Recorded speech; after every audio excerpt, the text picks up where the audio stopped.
অবাক হলো রাজরূপা। রুরুকে একটু বেশি উচ্ছ্বসিত লাগছে। হঠাৎ কি এমন ঘটল?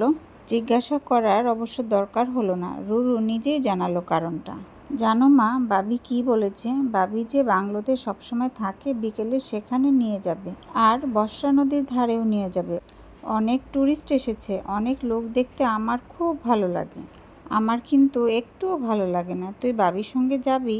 লাফিয়ে উঠল রুরু। না না, তা হবে না। তোমাকে যেতেই হবে। তুমি না গেলে আমার একটুও ভালো লাগে না, হেসে ফেলল রাজরূপা। বেশ, তাহলে কালকের হোমওয়ার্কটা কমপ্লিট করে নাও।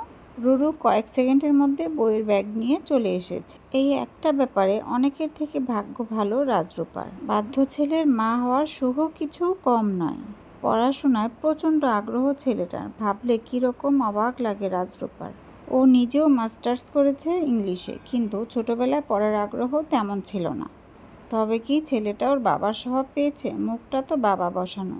বিয়ের পর শুনেছিলাম খুব ছোট থেকেই পড়াশোনার নেশা ছিল সৌপর্ণের। বড় হয়েও পড়া ছাড়া কিন্তু কিছু জানতো না। তাই তো জয়েন্টে র্যাঙ্ক ছিল একেবারে প্রথমের দিকে।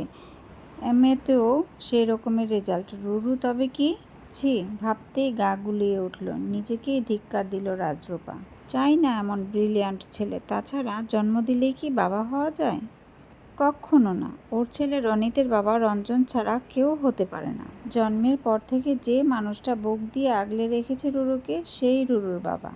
তাই তো স্কুলে অভিভাবক হিসেবে রঞ্জন চ্যাটার্জির নামটাই রয়ে গেছে। সত্যি ভাবলেই অবাক লাগে, কত বিচিত্র ঘটনাই না ঘটে এই পৃথিবীতে।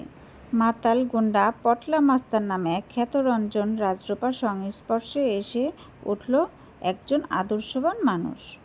আর উচ্চশিক্ষায় শিক্ষিত স্কুল টিচার দাদা, ইঞ্জিনিয়ার স্বামী, গ্রাজুয়েট বৌদি, এরা হয়ে গেল বিবেকহীন অমানুষ। মা, ও মা, আমাকে পড়াবে না? রুরুর ডাকে চিন্তায় ছেদ পড়ল। এক ঝটকায় নিজেকে বর্তমানে ফিরিয়ে নিয়ে এলো রাজরূপা।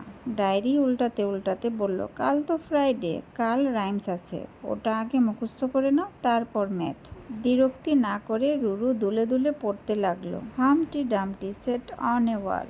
এখানে আসার পর একটু একটু করে রঞ্জনের সম্বন্ধে সব কথাই জেনেছিল রাজরূপা। রঞ্জন ওরফে পটলা পড়াশোনায় খারাপ ছিল না, প্রয়োজন মতো বই টিউটর কিছুই পায়নি। তবুও ফার্স্ট ডিভিশনে মাধ্যমিক পাশ করেছিল।